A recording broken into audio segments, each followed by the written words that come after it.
Sa ilalim ng patuloy na programa ng Philippine National Police na Happy sa Komunidad, personal na bumaba sa komunidad si Police Colonel Jefferson B. Araujo, Provincial Director ng Masbate Police Provincial Office, upang iabot ang pagmamahal at tulong sa mga kabataang nangangailangan sa lugar na ito.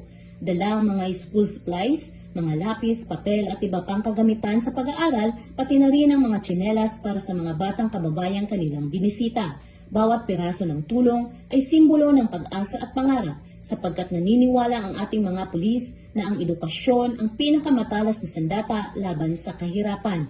Ngunit hindi lamang ang mga material na bagay ang inihatid ng ating mga kapulisan. Nagkaroon din ng masayang mga palaro para sa mga bata at pati na rin sa mga matatanda.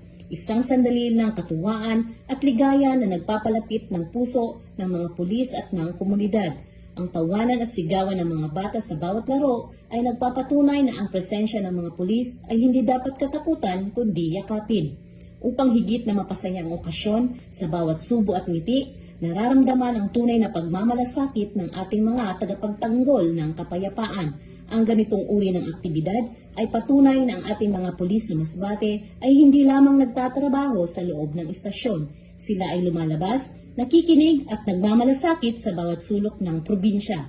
Layunin nila ang itayo ang tiwala ng komunidad at palakasin ang ugnayan ng bawat mamamayan at ng kapulisan ng Pilipinas. Mula dito sa Masbate Police Provincial Office, ako po si Police Corporal Danet R. Alba, nag-uulat para sa Police News Network. Bagong PNP para sa bagong Pilipinas, serbisyong mabilis, tapat at nararamdaman.